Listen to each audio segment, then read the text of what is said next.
नमस्कार और the deep dive में आपका स्वागत है। आज हम हरियाणा की संस्कृति के एक बहुत ही कह सकते हैं चमकदार पहलू पर बात करने वाले हैं, हरियाणा के प्रमुख आभूषण। नमस्कार। हम इसे सिर्फ एक लिस्ट की तरह नहीं पढ़ेंगे बल्कि समझेंगे, और खास तौर पर उन सभी के लिए जो हरियाणा की प्रतियोगी परीक्षाओं की तैयारी कर रहे हैं। ये चर्चा बहुत काम की होने वाली है। जी, हम एक एक आभूषण को उठाएंगे और देखेंगे कि परीक्षा में उस पर क्या सवाल बन सकता है। तो चलिए शुरू करते हैं। हम शरीर के अंगों के हिसाब से चलेंगे, सिर से शुरू करके। ठीक है, तो सबसे पहले सिर पे पहने जाने वाले आभूषण, इसमें पहला नाम आता है शीश फूल का। हाँ, शीश फूल। इसे शीश फूल या सेरज भी कहते हैं। ये गोलाकार टिकड़ों से बना होता है और इसे सोने की सांकल से बालों में बांधकर माथे पर लटकाया जाता है। और एक फूल भी होता है, वो इससे अलग है। जी, फूल बस एक सामान्य नाम है सोने या चांदी के आभूषण के लिए, जिसे सिर पर बांधा जाता है। अच्छा, अब आते हैं सिंगार पट्टी पर। सिंगार पट्टी चांदी की बनी होती है और पूरे माथे को ढक लेती है। ठीक है, अगला है तागा।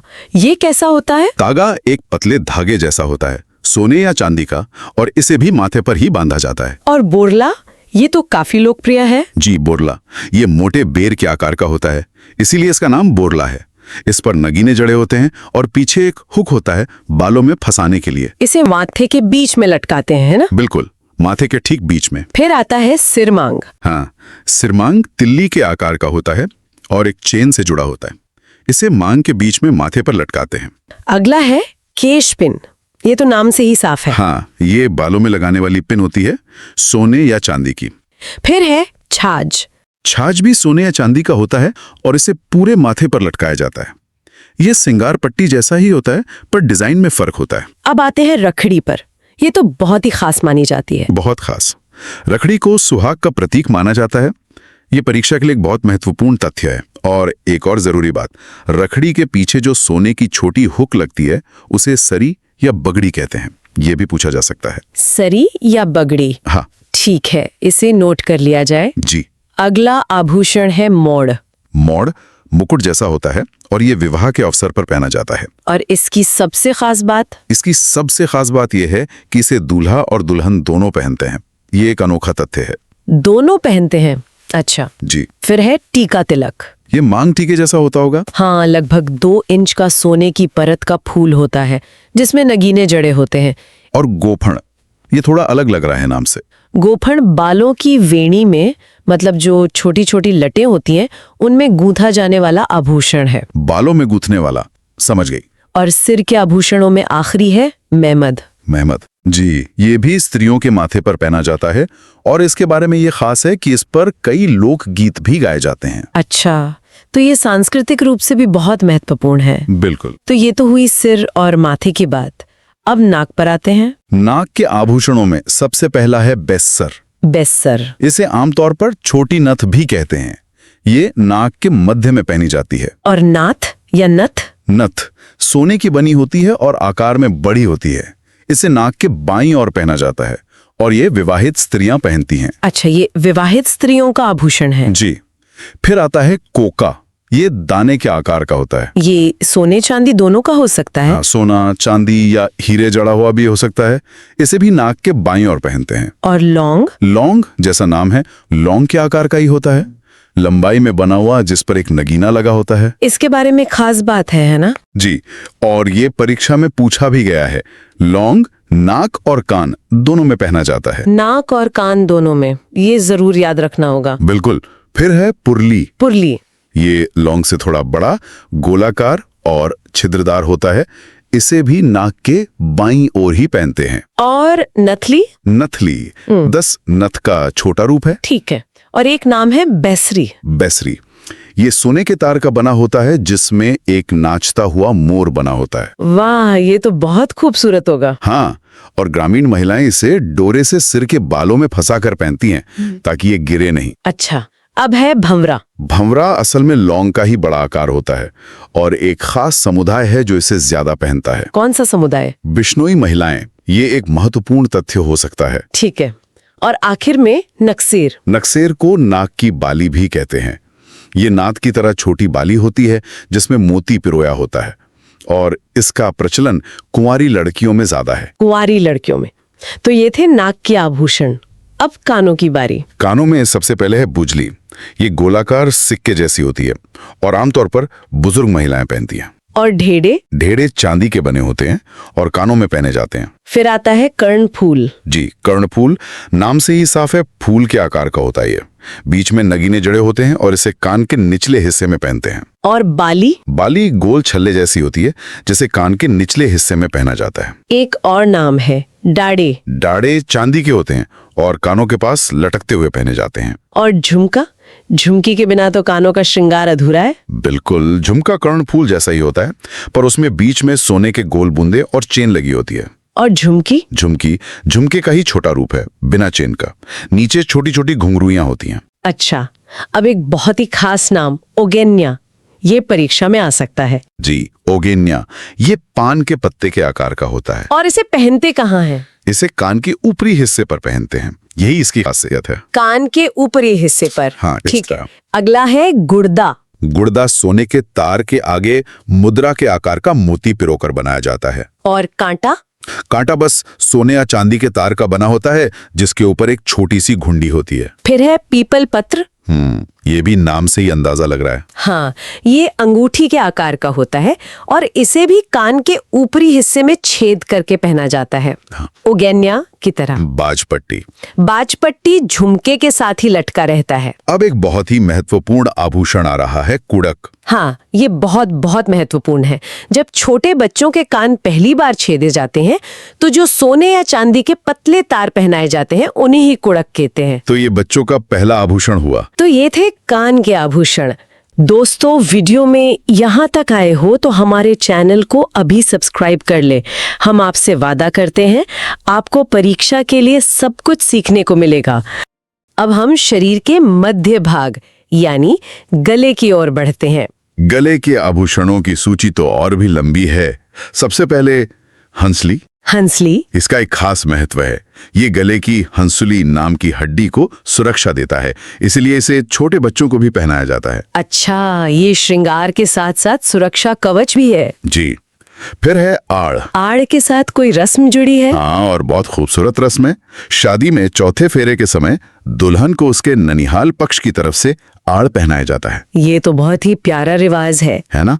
फिर है तुस्सी या ठुस्सी। ये कैसा होता है? ये आज के नेकलेस जैसा होता है पर उससे काफी भारी और बड़ा होता है। और मटर माला या मोहन माला? ये मटर की आकृति के दानों वाली सोने की एक लंबी माला होती है। तो माला इससे अलग है? हाँ, माला में भी सोने के गोल बीज या मोती होते हैं, पर ये मटर माला से लंबाई में छोटी होती है। ठीक है।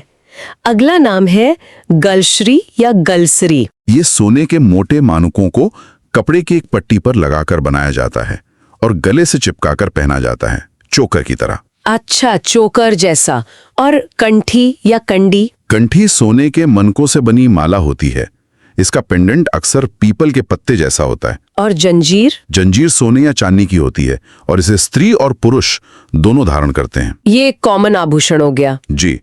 फिर है गुलबंद। गुलबंद? ये एक पट्टी होती है जिस पर सुनहरी पुष्पकली वाले दाने जड़े होते हैं। और झालरा? झालरा चांदी के सिक्कों से बना एक लंबा हार होता है जिसमें घुंघरू भी लगे होते हैं। खुंगाली या हांसली?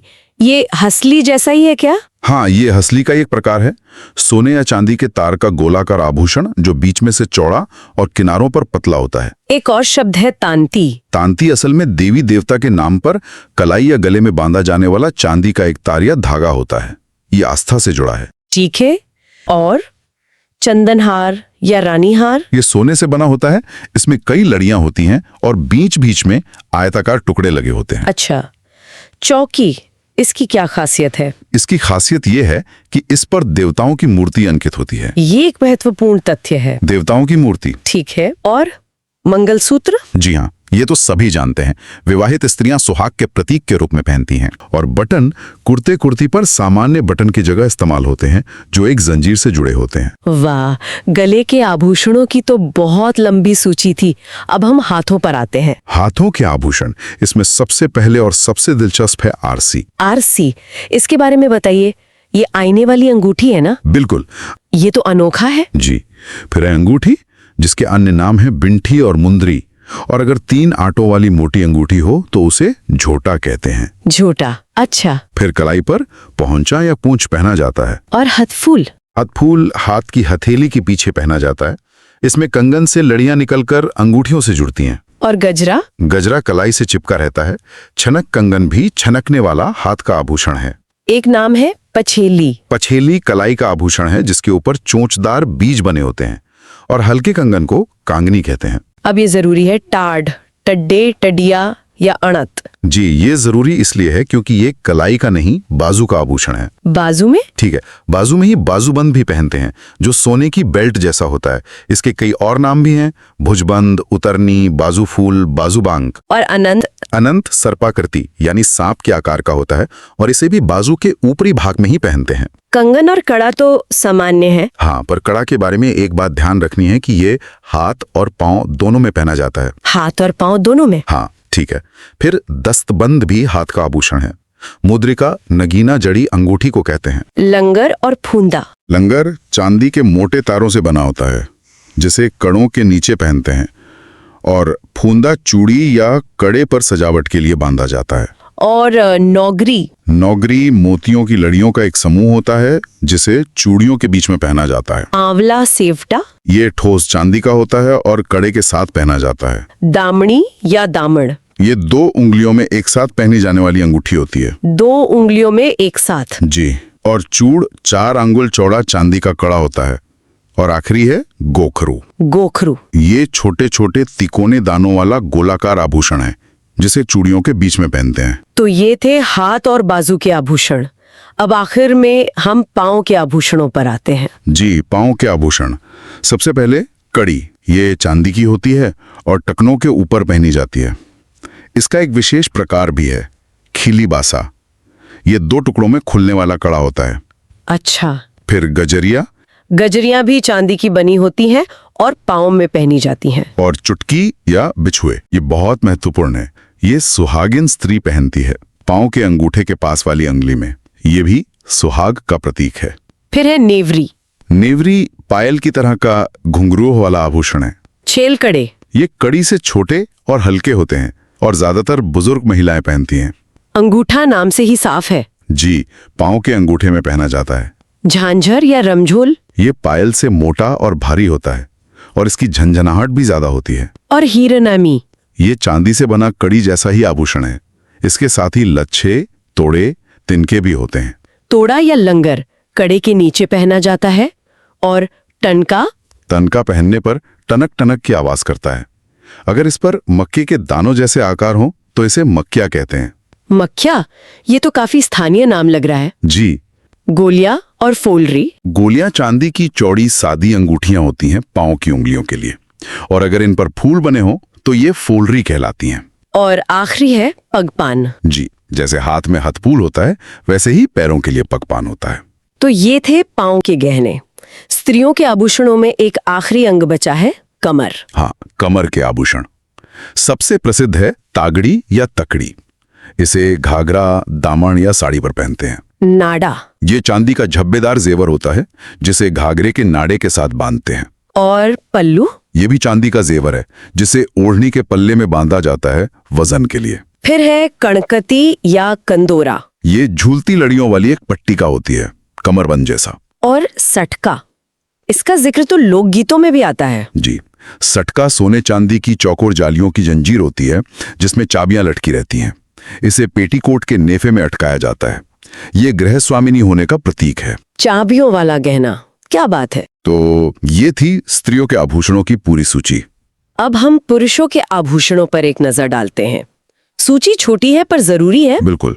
पुरुषों में गले में गोफ या गोफिया पहना जाता है जो सोने का हार होता है। और कठला? जी, कटला पुरुष भी पहनते हैं। कानों में क्या पहनते थे पुरुष? कानों में मुर्की। ये सोने या चांदी की ठोस बाली होती है। इसके अलावा जंजीरा भी कान का ही जेवर है। और गले में? गले में जंजीर और पत्री जो ताबीज होता है, ये दोनों ही पुरुष और महिलाएं पहनती हैं। और कमर पर? कमर या पेट पे पुरुष चौथर लपेटते हैं जो चांदी की चौकोर जालियों की जंजीर होती है। इसके अलावा अंगूठी, मोड़ और कड़ा तो है ही, जिनका जिक्र हम पहले कर चुके हैं। जी, वो कॉमन है। तो ये थी हरियाणा के आभूषणों की दुनिया की हमारी गहरी छानबीन। और अंत में दोस्तों, वीडियो में यहाँ तक आए हो तो हमारे चैनल को अभी सब्सक्राइब कर ले। हम आपसे वादा करते हैं, आपको परीक्षा के लिए सब कुछ सीखने को मिलेगा।